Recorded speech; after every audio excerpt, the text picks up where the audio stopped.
Hey everybody, so I am back doing another video and this is going to be our birth story.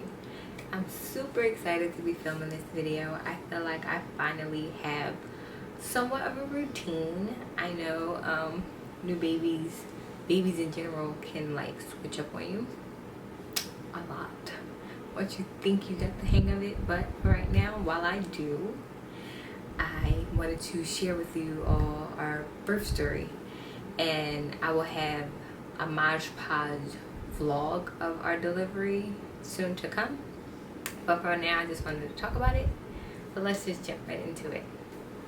This is my first pregnancy, my first delivery, full term, and both of ours. And I had no idea what to expect myself. I knew, like, I don't know why, but I've always had like a fear of birth, like actual delivery, but my fear was put to the side the day that I actually gave birth. So I'm gonna jump into it. The entire pregnancy was a blessing. I was able to really focus just on my pregnancy and with no stress whatsoever. So I'm truly thankful to have had that experience. It is beautiful. And I did, as it was coming towards the end of my pregnancy, start to develop allergies. Like, I had an allergic reaction to seafood, and then I was diagnosed with diabetes, and everything was like to the extreme. But we stayed strong, and I have a healthy, beautiful baby boy to show for it, who is actually right over there taking a nap. So you might hear him, and he might be joining us in this video. But anyway, okay, June 18th, I started to dilate. I was 1 centimeter dilated, 50% effaced, and felt pretty normal. Once I found out that I was actually dilated, I started to even walk even more and start to do more things to naturally induce labor, because I knew I was not going to full term because I was diagnosed with diabetes and how extreme it came on. So I really wanted him to do his own thing. At first, my doctor wanted me to deliver at 37 weeks. And I mean, the lungs develop at 39 weeks. Some consider it term for 39 weeks. So I wanted to go 39 weeks. I wanted to go full term, or whenever he decided that he was ready. But I knew I was not going to go earlier. I was given the scare tactic of the risk that could come if I waited. But I strongly felt that this was best for me and my baby, and I'm happy I did wait, because he has no issues whatsoever. And the entire pregnancy, all I was fed was a bunch of, he's going to be born with this, and he's going to have this, and he's going to struggle through this, and my child has nothing, and I'm so thankful to God.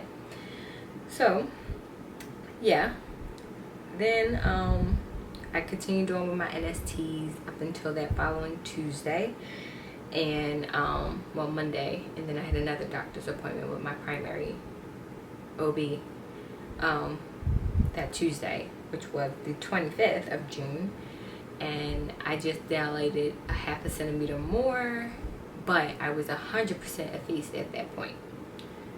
So that Friday, I go into the hospital to be induced. Baby boy, he got it going, he got the ball going. And so that day, the night before, like, we made sure everything was done. Any last minute things we got out the way. And then that Friday, I wasn't scheduled to go in until that night. So I made sure I ate, because all I was thinking about was food and delivering a healthy baby. But we just enjoyed our one-on-one time, and it was like our last time just us two before it's a family of 3, and it was nice. I'm happy that I had the support of my family and my partner. Like, it was amazing. So we go to the hospital and we delivered at Pennsylvania Hospital, and we go up to the labor and delivery ward, and we were there previously when I got diagnosed with diabetes, so we knew where to go, what to do, and we check in and get into our room.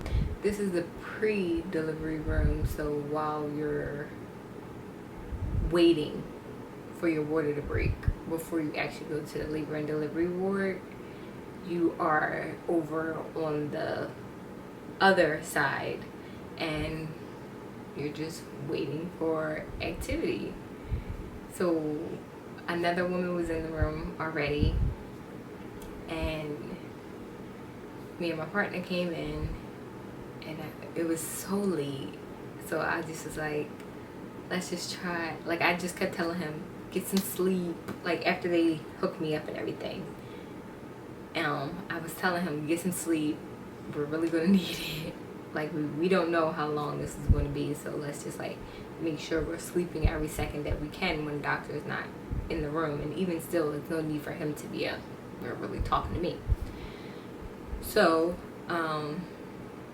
we go in at 9 o'clock, and I want to say around 12 they come in. No, actually around 2 a.m. they come into our room and they say they're going to administer this pill form. They give me all the options to induce labor. So it was the little tube that they could stick out and blow it up. I had a catheter before without any epidural or anything, so I wasn't really fond of that idea. Sorry that my lighting is going to be changing, but yeah, I wasn't fond of that at all. So I decided to go with the pill form to induce labor, and that also has to go up, and that's without any epidural. But honestly, it wasn't that bad. It was like getting your pap smear done, like that kind of discomfort for me. I went back to sleep and I woke up and I was like, babe, either my water broke or I'm peeing on myself and I can't stop it. So I'm thinking it's my water more so, because I was doing my Kegels. I could stop it, but I could not stop that flow. Like, it just was gushing out. And so we called for the nurse to come in, and she checked me. She was like, oh yeah, baby, it's time. Your water has broken. And I had her before. Thank you to all the nurses and doctors. I gave you all a positive review with your names. Thank you again, everyone. I really appreciate all the support you guys gave me and how wonderful you all are. So yeah, so that was my nurse, Andrea. She came in and she checked me, and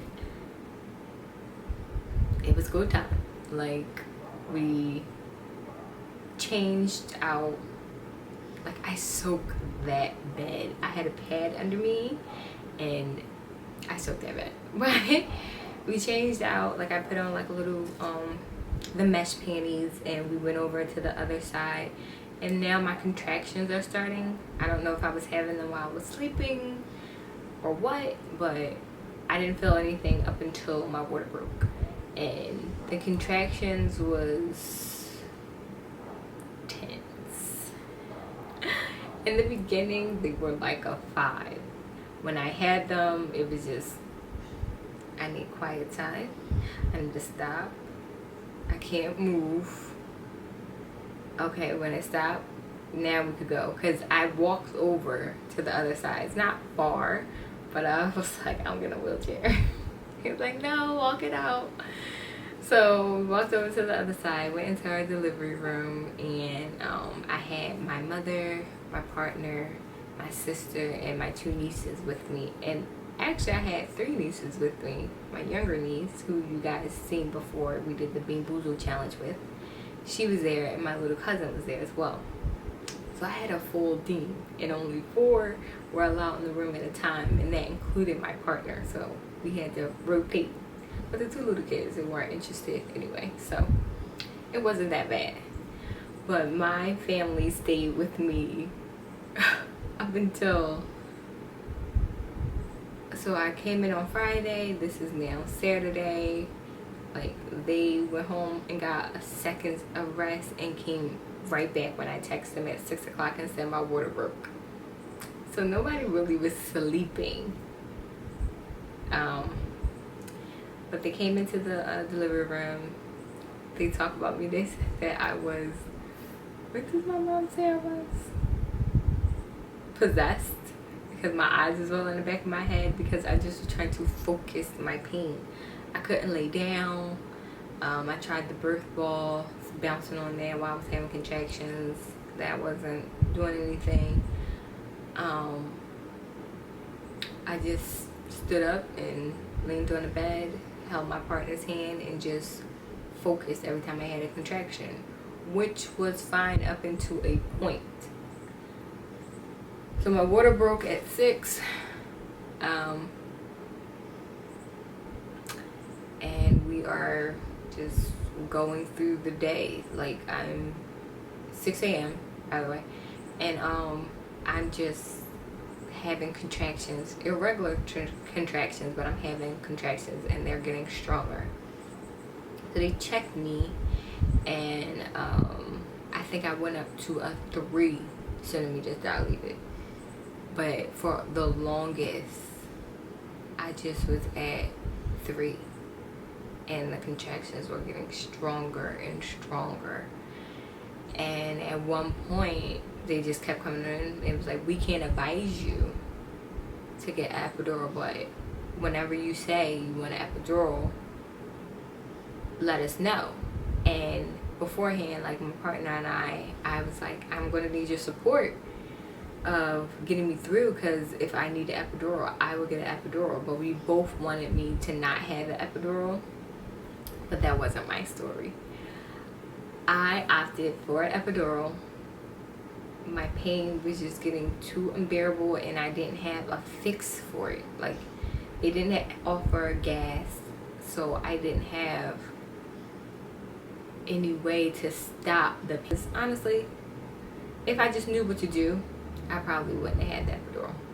But that's neither here nor there. That's not my story. This is. So yeah. Had the epidural, and I was a completely different person. A full 360. Like, I went from The Exorcist to Over the Rainbow. But I wasn't dilating fully. So around 10 o'clock, after I've been in labor all day, around 10 o'clock p.m., so like one full day now,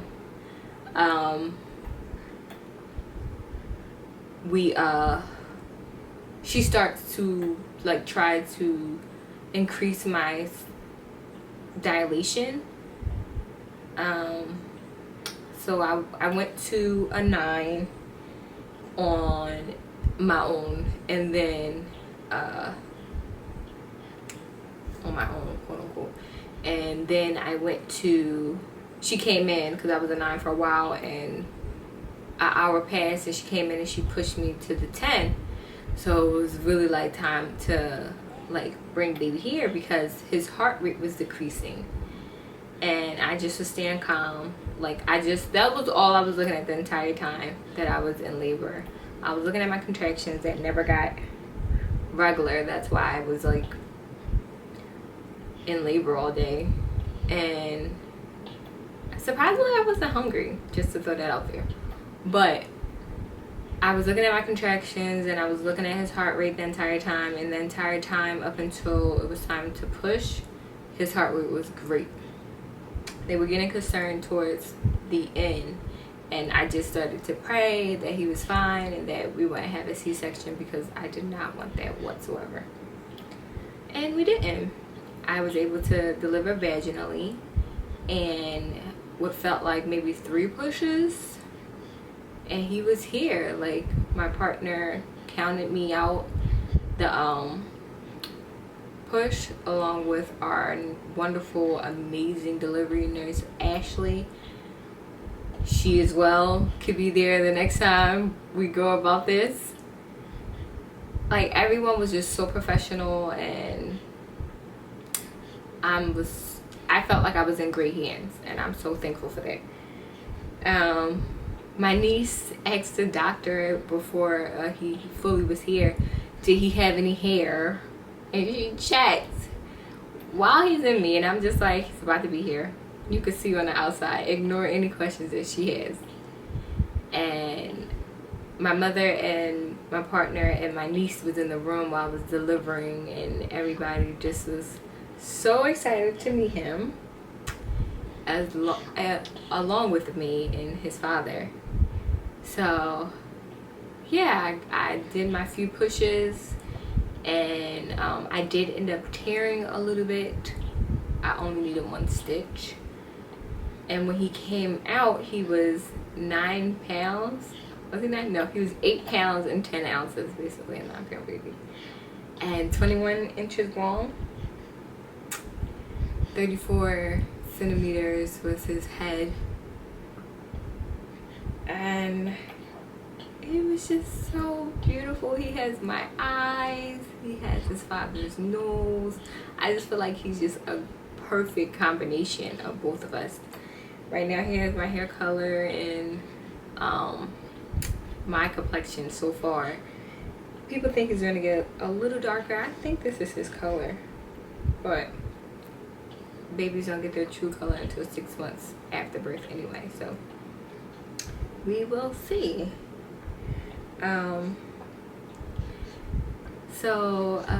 Yeah, I guess that's pretty much it, my birth story. Like, I had great support even after. Family came over, brought food, helped with the baby, helped me. I was able to get some rest. And even in the hospital, like, my niece, she came even before visiting hours, and she held the baby while we slept because we were just so exhausted. He didn't come until 12:09, June 30th, and I went in the 28th. So just shy of I was in labor for 10 hours. I was in labor for 10 hours with him. Not bad to me. But yeah, I'm happy I made this video because I could always look back and just see what was different between my births, because we do plan on having more. We're gonna try this again. I don't know when, but yeah, we'll give you a sibling, huh, baby? So I'm sure you guys all want to meet him, and I'm so excited to share my baby boy with you all. So everyone here, meet Josiah Seth Stanley Muhammad, a beautiful baby boy. Say see you next time.